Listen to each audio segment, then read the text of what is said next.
Ngayon, maliwanag na ang propesiya. Lalantad ang Antikristo muna bago ang World War III. Ibig sabihin, kung ikukumpara natin sa panahon natin ngayon, yung gera sa Israel ngayon, gera sa Ukraine at Russia ngayon, at napipintong gera sa North and South Korea at China laban sa Taiwan, na posibleng humantong sa World War III, hindi mangyayari yan kung hindi lalantad ang Antikristo. At kung mangyari man ang World War III, ito ay mahihinto o mauudlot dahil ito ay mapapahinto ng Antikristo. Kaya ang lumalabas niyan, ang tensyon sa buong mundo ngayon ay hindi matutuloy dahil lalantad muna ang Antikristo. Ngayon ang tanong, sino kaya sa panahon natin ngayon ay posibleng maging Antikristo? Existed na ba ang Antikristo ngayon? Meron akong top 3 personality sa panahon natin ngayon ay posibleng sila yung Antikristo. Para makasiguro tayo kung sila nga ito, alamin muna natin ano ba ang katangian ng Antikristo sa Bible. At pagkatapos, ikumpara natin ang top 3 personality na meron ako ngayon kung ito ba ay fit sa pagiging Antikristo. Unang katangian at gagawin ng Antikristo ayon sa Biblia, siya ay makikipagkasundo sa Israel sa loob ng 7 taon. Ayon sa Daniel chapter 9 verse 27, ang pinunong ito ay gagawa ng isang matibay na pakikipagkasundo sa makapal na tao sa loob ng 7 taon. Pagkaraan ng 3 taon at kalahati, pipigilin niyang paghahandog, itataas niya sa templo ang kalapastangan ng walang kapantay at mananatili siya roon hanggang sa naglagay sa kanya ay parusahan ng Diyos ayon sa itinakda sa kanya.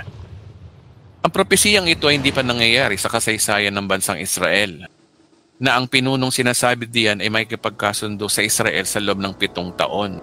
At sinasabi diyan na after 3.5 years, pipigilin niya ang paghahandog sa templo at lalapastanganin niya ang templo. Sa ngayon, walang templo ang Israel pero kontrobersyal ang balitang pagtayo nito. Kaya mukhang ang propesiyang ito ay nagsasaysay na pakikipagkasundo ng Antikristo sa Israel ay connected nga sa pagtayo ng Third Temple. Kaya ilagay natin sa ating listahan na ang Antikristo ay una, sasakopin niya ang daigdig sa ngalan ng kapayapaan. Pangalawa, makikipagkasundo sa Israel sa loob ng 7 taon. Pangatlo, after 3.5 years, lalapastanganin niya ang templo.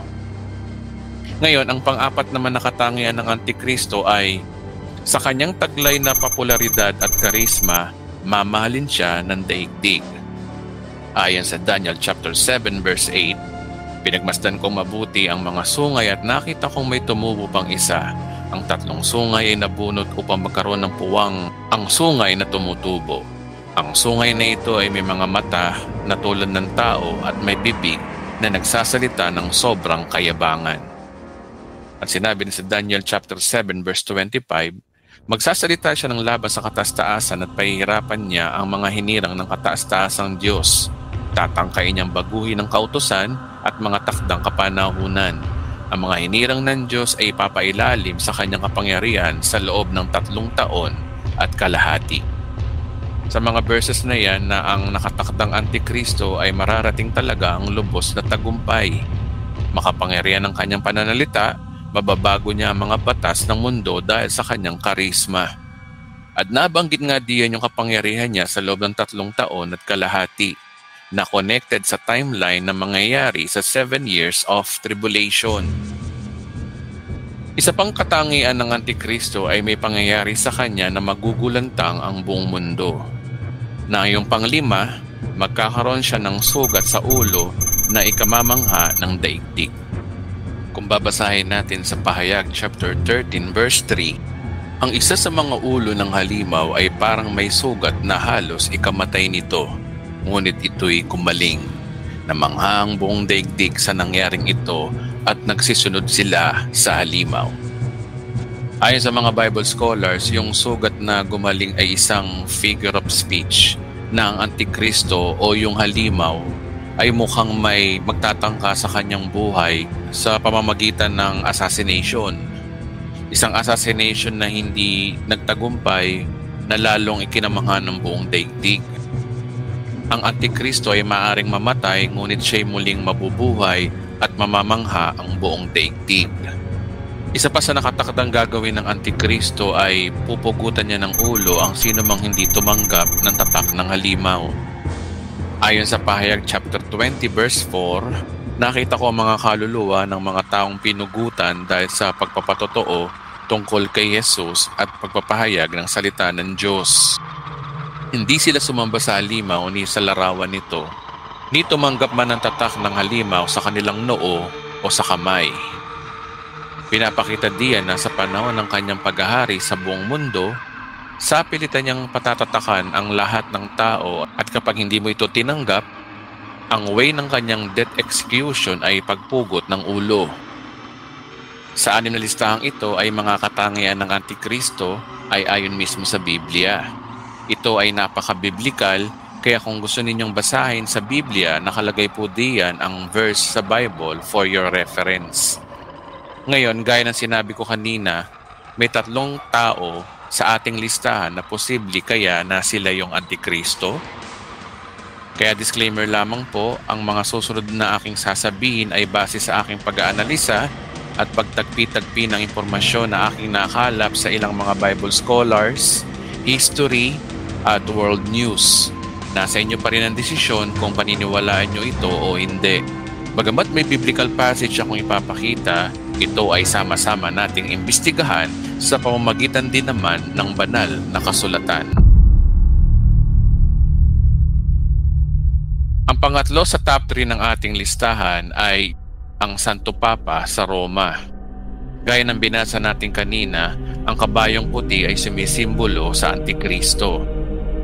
At kapag sinasabing Antikristo, meaning kapareho ni Kristo o kagaya ni Kristo. Sa madaling salita, maka-Diyos ang Antikristo by nature, kaya maaring ang Santo Papa sa Roma ay kandidato dito. What a coincidence din na yung kabayong puti ay kasing kulay din ng geopolitical power ng Santo Papa. Ang kanyang sasakyan na bulletproof ay kulay puti, ang kanyang helicopter ay puti, at ang madalas niyang kasuotan ay kulay puti. Ito ba ay nataon lamang? Since ang kanyang palagi ang sinasabi ay kapayapaan sa mundo, mukhang pasok siya sa number 1 sa ating listahan na sasakupin niya ang daigdig sa ngalan ng kapayapaan. Bukod dito, pasok din siya sa listahan yung number 4 sa kanyang taglay na popularidad at karisma, mamahalin siya ng daigdig. For the record, alam naman natin na mapapresidente, mapaministro o hari, mayaman man o mahirap, halos lahat ng bansa ay nagbibigay pugay sa kanya kapag dumadalaw siya sa iba't ibang bansa. Pagpapakita na napakataas ng popularidad, respeto at karisma ng Santo Papa sa buong mundo. Kaya pasok siya sa category number 4 sa ating listahan. Ngunit tila imposible ata na may kakayanan siyang mapag-unite ang mga Arabong bansa at Israel. Sa kadahilan ng hindi pwedeng tanggapin ng Israel ang Santo Papa bilang kanilang Mesiyas dahil ang Santo Papa ay hindi Hudyo. Pangalawa, nire-reject din ng mga Hudyo ang Kristyanismo since 33 AD. Pangatlo, ayon sa mga Hudyo, ang maaari lang nilang tanggaping Mesaya ay yung mga mailahi lamang ni Abraham. Kaya hindi rin maaaring maging Antikristo ang Santo Papa. Kaya yung number 2 sa ating listahang makikipagkasundo sa Israel sa loob ng 7 taon ay imposibleng magawa ito ng Santo Papa. Pangalawa sa ating listahan, si dating US President Donald Trump. Si dating US President Donald Trump ay napakapopular na world political figure sa panahon natin ngayon. Historically, si Donald Trump ay ika-45 Pangulo ng United States. Isang kilalang American business, socialite, author at television personality. Isang developer ng real estate na nakabase sa US. Alam naman natin at kilalang natin si Donald Trump na napaka-trending niya lalo na sa mainstream media, social media at maging sa mga Hollywood movies. Ang kanyang karisma ay sobrang lakas dahil sa galing magsalita nito at sa pagiging prangka nito na dahilan para kagiliwan at mahalin siya ng karamihan. Kilalang-kilala din natin siyang maka-Diyos bilang isang protestante. Panoorin po natin ang example na videong ito. I am Christian. I'm a Protestant. I'm very proud of it. Presbyterian to be exact. I'm Presbyterian. Boy, that's down the middle of the road, folks, in all fairness. I have great relationship with God. I have great relationship with the evangelicals. And I go to church a lot. Always on Christmas, always on Easter. You can stay if you want it because you need the prayer more than I do, I think. I want to just pray for Arnold if we can for those ratings. My second favorite book of all time. What's my first favorite book? The Bible. 2 Corinthians, right? 2 Corinthians 3:17. That's the whole ballgame. God is the ultimate. I mean, God created this. And, you know, here's the... Sa video niya, maliwanag na nasa side siya ng pagiging godly icon, which is isa nga sa katangian ng Antikristo. At kilala din natin siya na napakalapit din niya sa bansang Israel, lalo na sa issue ng pagpapatayo ng Jewish Third Temple. Gaya ng mga article na ito, nagpapakita na in the past, involved si dating US President Donald Trump regarding sa pagpapatayo ng Third Temple sa Israel. At siya'y laging kinukumpara kay Cyrus the Great ng Persia na sumusuporta sa pagpapatayo ng Jewish Temple sa Israel noong 445 BC. Sa bidyong ito, pinapakita ni Donald Trump ang pag-recognize niya sa Jerusalem bilang capital city ng Israel. Today we officially opened the United States Embassy in Jerusalem. Congratulations. It's been a long time coming. Almost immediately after declaring statehood in 1948, Israel designated the city of Jerusalem as its capital. The capital the Jewish people established in ancient times. So important. Today, Jerusalem is the seat of Israel's government. It is the home of the Israeli legislature and the Israeli Supreme Court and Israel's Prime Minister and President. On December 6, 2017, at my direction, the United States finally and officially recognized Jerusalem as the true capital of Israel. Last December, President Trump became the first world leader to recognize Jerusalem as our capital. The United States of America is opening its embassy right here in Jerusalem. Thank you, President Trump, for having the courage to keep your promises.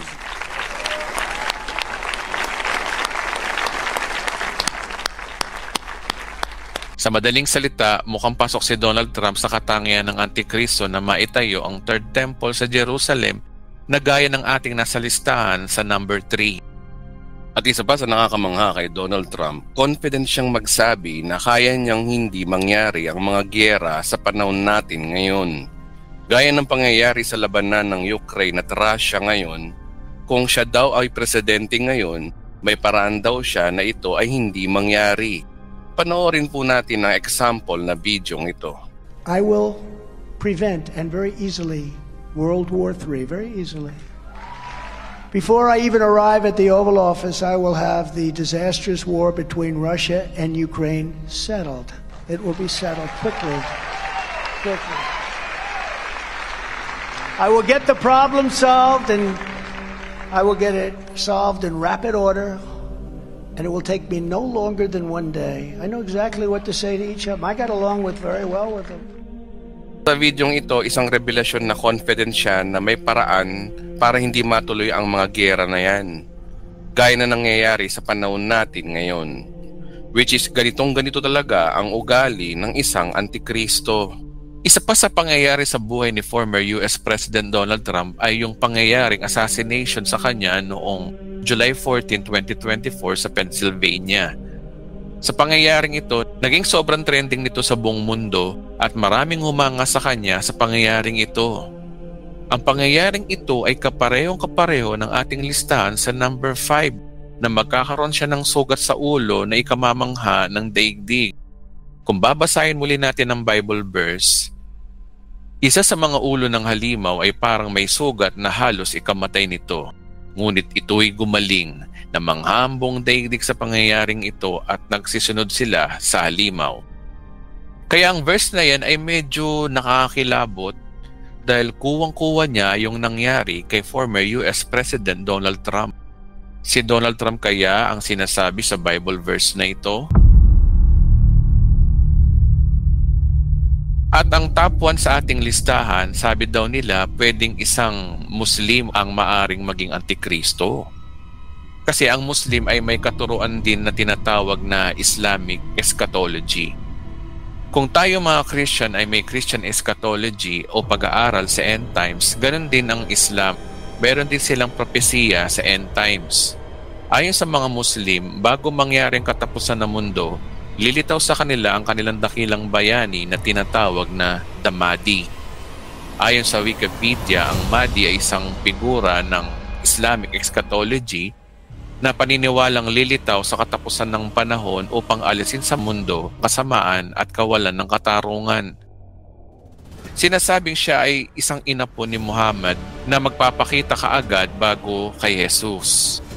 Ang Mahdi ay binanggit sa ilang mga canonical na compilation ng Hadith, ngunit hindi ito nabanggit sa Quran. Sa Islam, ang Book of Hadith ay isang koleksyon ng mga reports tungkol sa mga sinasalita at ikinikilos ni Propeta Muhammad. At ito ay isang pangunahing pinagmulan ng batas ng Islam at patnubay sa moral. Kaya sa Hadith lang nabanggit ang propesiya ni Mahdi ngunit wala sa Quran. Ayon sa propesiya ng mga Muslim, ang Al-Mahdi ay mamumuno sa buong mundo bago ito matapos. Naghihintay ang Muslim ng isang tagapagligtas ng sangkatauhan. Ayon sa tradisyon ng mga Islam, siya ay lilitaw bago sa mga huling panahon upang itatag ang katarungan at kapayapaan dito sa lupa.